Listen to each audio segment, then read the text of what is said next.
When the Civil War in America ended in 1865 and the black slaves got freedom, the white racists had a new group, which was named itself Ku Klux Klan, or KKK. The members of the group would conceal their identity by wearing white dress to down to the bottom and put a white hood, which only their eyes were visible.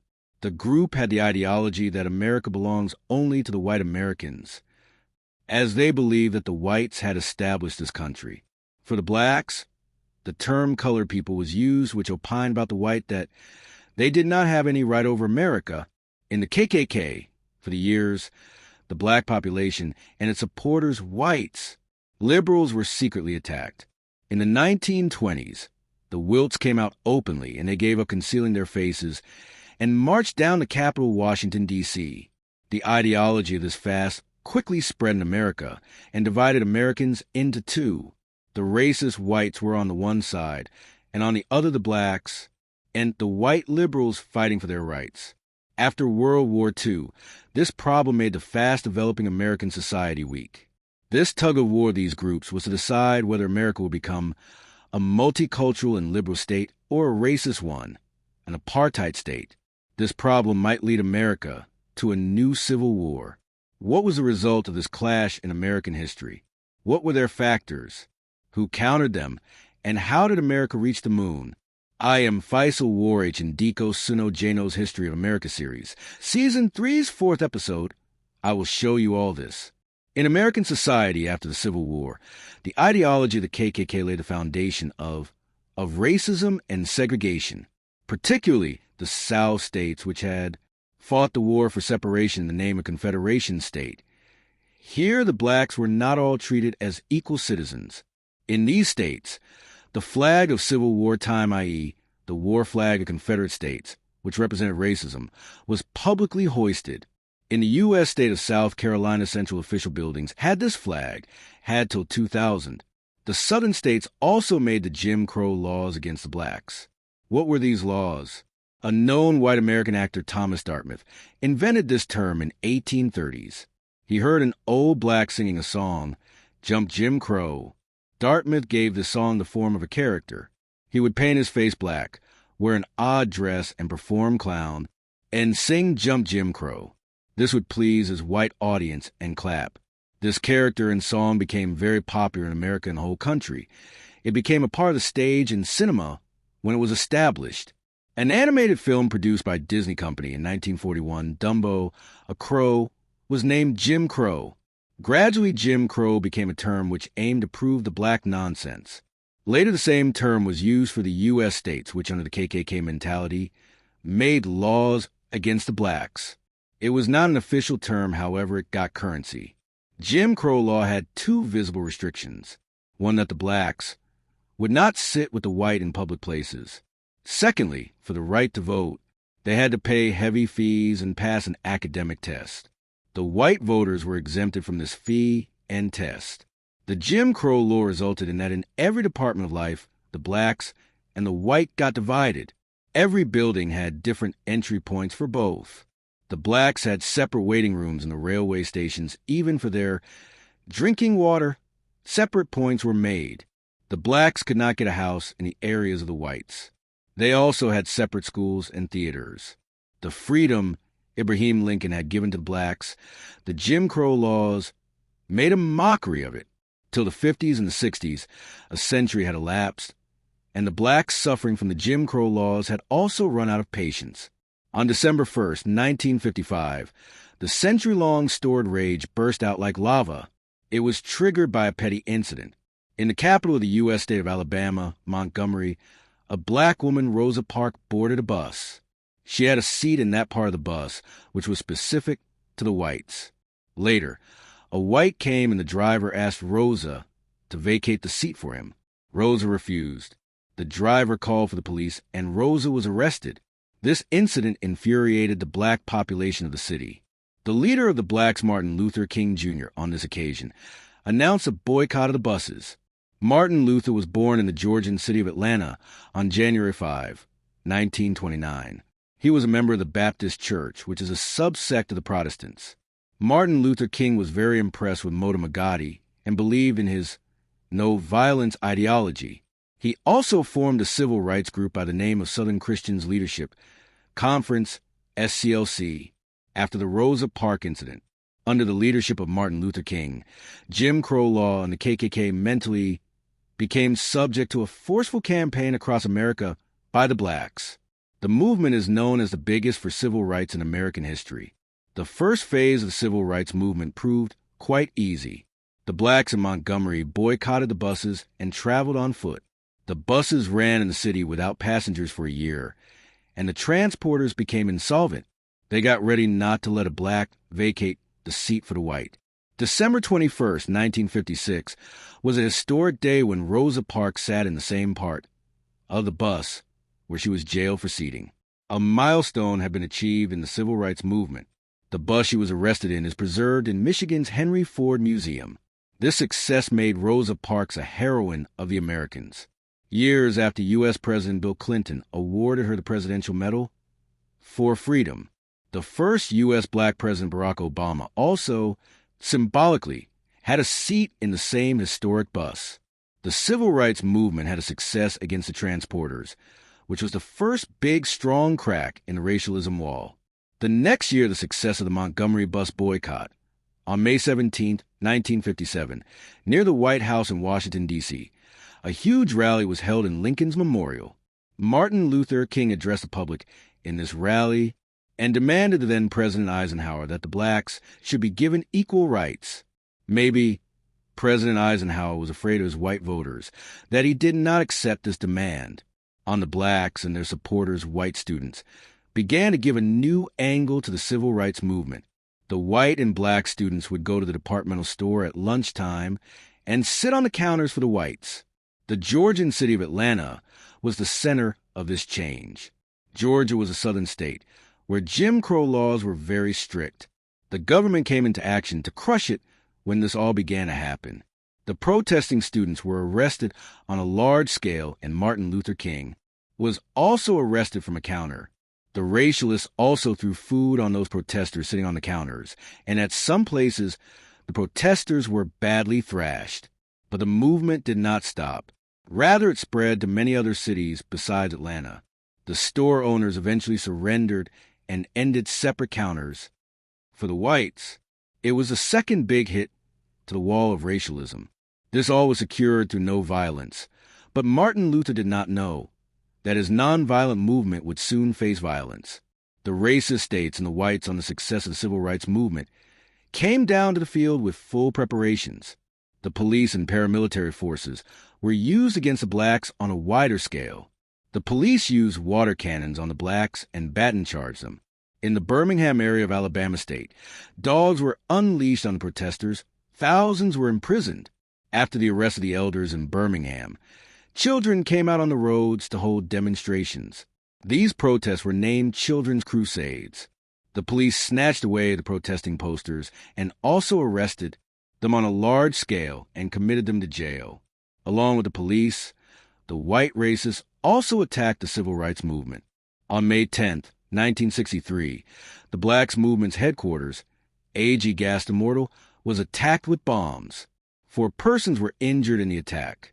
On September 15th, 4 black girls were killed in a bomb attack on the church. During the rights movement, another was also by the Freedom Riders. They were white and black students who traveled long in America in hired buses. They would stop at every stop and sit in the waiting room reserved for the whites. The racialists many times tortured them and also set some of their buses on fire. The racialists also did not spare the black leader Martin Luther King. Once a bomb was also hurled at his home in Montgomery. However, he was not at home, so he was safe. He was arrested many times by the police. His legs were chained, and he was detained in dark rooms. Once, after arresting him, a dog was put in the car with him to harass him.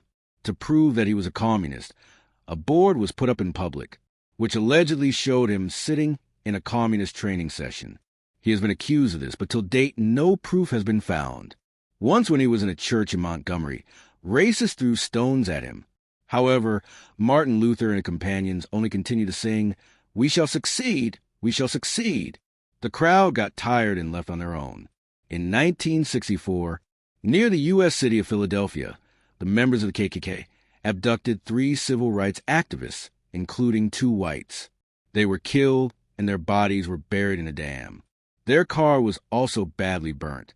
It seemed America was heading for a new civil war over the issue of blacks. Before the American Civil War in 1861, there were similar clashes battles between the supporters and opponents of slavery. However, in the 19th century, civil wars of U.S. states were very powerful. Each state had its own militia force, and the federal government depended on the states to raise a central army. But 100 years later, in the 1960s, the situation was different. Now, the United States government had the most powerful military in the world, while the states did not have the power to match with this army. And the central government was not with the Jim Crow laws, not against the blacks. So the states with Jim Crow laws became helpless before the civil rights movement. Even the racists could not resist for long, and one by one the shackles of Jim Crow laws began to break. The strong wall of racism began to collapse in America. It was August 28, 1963, when in front of the Lincoln Memorial, Washington, D.C., a sea of 2.5 Americans was present. Martin Luther began his address, but could not finish it. Suddenly, the voice singer and Luther's close associate Mahalia Jackson rose. She said, "Tell the people about your dream first." When Martin Luther King heard these words, he said, "I have a dream that one day in the red mountains of Georgia the children of former slaves and the children of former masters will come together, and they would a brotherhood, when my 4 children would be known not by their color, but by their character." These words of Martin Luther became immortal in history. Within a year of this speech, the movement of the Civil Rights Movement forced the federal government to enact an important law. July 2nd, 1964 became a memorable day in American black history, when President Lyndon B. Johnson signed the Civil Rights Bill passed by Congress. Martin Luther King also participated in that ceremony. The president also shook hands with him after signing the bill. The first important point of the Civil Rights Act debarred separation of the blacks from the whites, i.e. no discrimination. The other important point provided for the blacks' jobs on merit and not color. As a result of this act, black children began to attend white schools. Whites and blacks started to dine in the same restaurant. However, this law lacked a thing. Blacks did not yet have the right to vote. Now, blacks started protesting for the right to vote.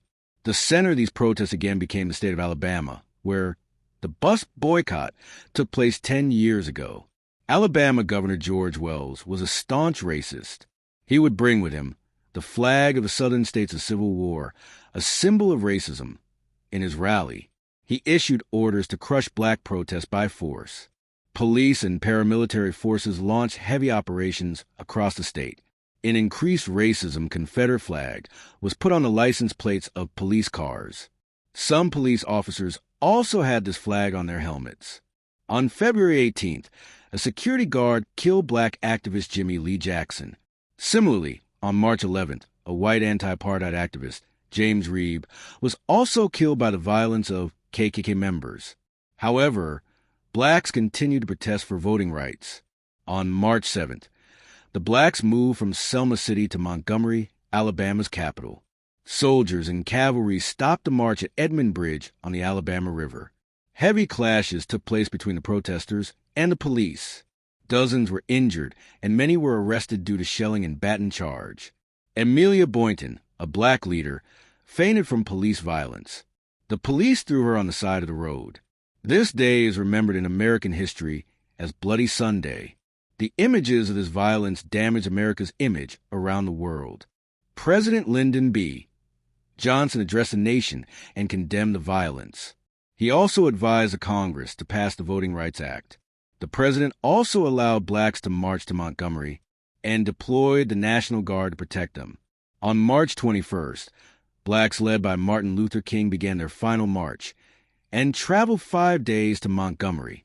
A large rally was held here on the steps of the Alabama State Capitol, where Martin Luther King addressed. This black march was successful. The U.S. Congress began work on the Voting Rights Act. This act was also approved by Congress in July 1965. On August 6, 1965, President Johnson signed the Voting Rights Act. Martin Luther King was then invited to the signing ceremony. The act allowed voting right to the blacks like white without any condition. 1965 was a year when the American Civil War and the abolition of slavery had completed 100 years. In the same year, blacks got the right to vote, which was a big milestone. Jim Crow laws were finally buried.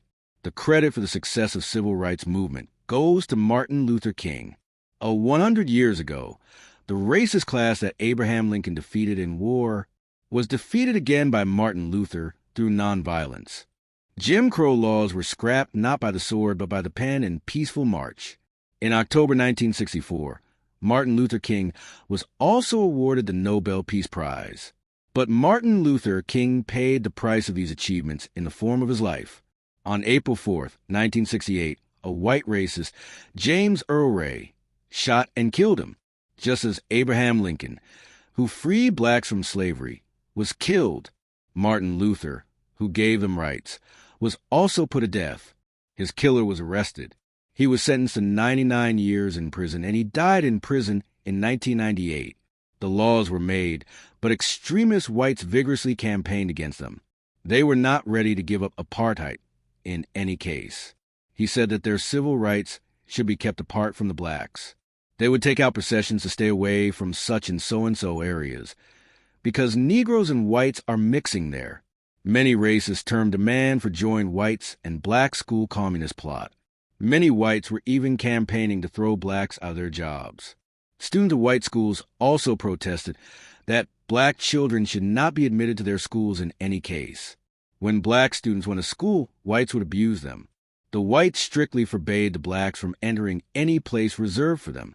Some blacks went swimming in a hotel pool in Florida. However, they were forced out and handed over to the police. At another location in Florida, when some blacks jumped into a swimming pool in protest, the manager threw acid into the pool. While doing this, he shouted that I am purifying the swimming pool.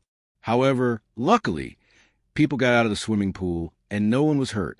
Even on a beach in Florida, when blacks tried to swim in the sea, the racists blocked their way. Blacks were beaten. White women also lashed out at pro-black white women. However, the police brought the situation under control by baton charge. However, with time, all these conflicts and protests subsided, and today blacks and whites are living together in America. That is, America has become a multicultural liberal society. However, the Ku Klux Klan, i.e. KKK mentality and groups are not gone. There are still many racist groups in America that call themselves the KKK. They are sometimes identified by their distinctive clothing. However, it is no longer as powerful and violent as before. This is the same class that has lost twice in the last 150 years, but is still looking for an opportunity to reestablish its grip on America. Like Martin Luther King had a dream for black rights, so did U.S. President John F. Kennedy. This was the dream of taking America to the moon and coming back. He announced the moon mission in 1961. He promised the U.S. would land a man on the moon by the end of the 1960s. He had to do this before Soviet Russia, because at the same time America's space race was in full swing. The previous video showed that Soviet Russia had the upper hand in this race, as it sent the world's first satellite into space, Sputnik 1. But in the 1960s, Russia took step to another milestone. It started preparations to send man into space. The space race was now about to enter the next level. Human history took a new turn on April 12, 1961. Soviet Russia sent the first man into space. It was a 27-year-old Russian Air Force pilot, Yuri Gagarin. He was laying a space capsule the way you see it on screen. The space capsule separated from the rocket in the atmosphere. Yuri Gagarin orbited the Earth for 1 hour and 48 minutes into space. This achievement of Soviet Russia also forced the United States to respond. The next month, on May 5th, American astronaut Alan Shepard reached space aboard the spacecraft Freedom 7. He stayed in space for 15 minutes. Although this achievement was less than that of Russia, but America had given the message that it will not back down from the space race. The next milestone in the space race was getting out of the spacecraft and spending time in space. In this race, too, Soviet Russia took the lead. On March 18, 1965, under the Russian space mission Voska 2, the Russian cosmonaut Alexei Leonov stepped out and entered space. He was tethered to the spacecraft with a 17.5-foot-long cable. He spent 12 minutes in space and returned to the spacecraft. Now it also became necessary for America to reply. On June 3rd, the United States launched the Gemini 4 mission into space. American astronaut Edward H. White was sitting in it. He attached himself to a 25-foot-long cable and spent 23 minutes in space. That is, spent more time than the Russian cosmonaut. Now, it was the third and most important milestone in the space race. Both the superpowers set their eyes on the moon, and it was understood that whoever reached the moon first would be the winner of the space race. Russia again got the first victory in this race. On February 3rd, 1966, the Russian Luna 9 mission landed on the moon's surface. It was an unmanned mission, meaning there were no humans on board. This mission sent many images of the moon back to Earth. America also launched the Surveyor 1 mission on the moon on June 2nd, 1966. The two superpowers were not far behind each other at this stage. But this was not the real competition. Here was that who would take the man to the moon and bring him back? In this contest, America strongly desired not the Soviet Russia take the lead. Now the U.S. and Russia were contending in the moon landing programs. The human moon landing program in Russia was named N1L3, while the American program operated codenamed to the Greek sun god Apollo. The U.S. began the practice to land on the moon in the 1960s, before Russia. But early on, a tragedy struck that put the entire Apollo project in jeopardy. The people became rival to this mission. On January 27, 1966, the test flight of the Apollo 1 mission was taking place. Suddenly, the spacecraft caught fire due to a short circuit. An explosion occurred and the 3 astronauts sitting in it were killed. Among them was Edward H. White, the first American spacewalker. The Apollo 1 mission had failed. It was a tragedy for the U.S. The Russian space program also got problems. On February 21, 1969, a Russian rocket exploded during a test flight. Thus, this project also got delayed. Soon the United States recovered from this loss, despite the failure of Apollo 1. THUS had 3 successful test flights from November 1967 to October 1968.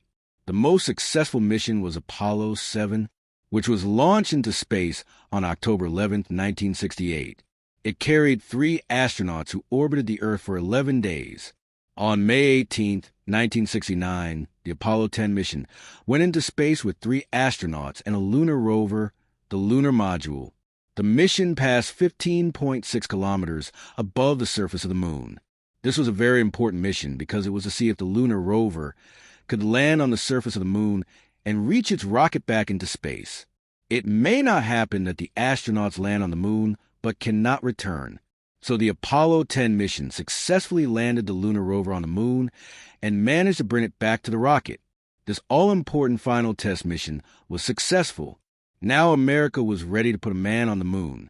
To land on the moon, the American astronauts started practicing the moon landing in the western desert region of America, which had a similar surface to the moon. Native Americans also lived in this area. Here was associated an interesting legend which became famous. One day the astronauts encountered an old Native American. He asked, "What are you doing?" The astronauts replied, "We are practicing the moon landing." Going there, he said, "Well, when you go to the moon, give my message to our holy souls there." Then he reminded the astronauts of a phrase in his tribal language. When the astronauts asked what it meant, the old man said, "It is our secret and the Holy Spirit's secret. I cannot tell you. It will remain a secret. I share it. You just remember by heart and tell them." But astronauts were also curious fellows that what he made us remember. They found a translator and told him this sentence, and he laughed out loud. He said that the old man had sent a message to the spirits, that whatever these people say, do not believe a word they say. Just understand that these people have come to take away your land. In History of America Season 1, you have learned that how America was created by taking away the land of the Native Americans. So that old man was also warning the spirits of the moon. It is said that it is a legend, but there is a very bitter truth hidden in it. On July 16, 1919, from the Kennedy Space Center in Florida, the rocket Saturn V took off carrying the Apollo 11 mission and 3 astronauts. The astronauts were Neil Armstrong, Buzz Aldrin, and Michael Collins. After 4 days, on July 20th, the historic moment came, when a lunar rover Eagle landed on the surface of the moon with 2 astronauts. The work was done 5 hours earlier than expected by the scientists. At 10:39 p.m. American time, the Eagle's door opened and Neil Armstrong descended the stairs next to the lunar vehicle. A camera attached to the lunar rover was sending live video of them to Earth, where millions of people were watching the scene live. As Neil Armstrong landed on the moon, he uttered, "That's one small step for a man. Man is giant leap for mankind." Then astronaut Buzz Aldrin also joined him on the surface of the moon. Together, they planted the 50-star American flag on the moon. The United States had won the moon landing race, with Soviet Russia lagging behind. Interestingly, when the American astronauts were still on the moon, a Russian mission also reached there.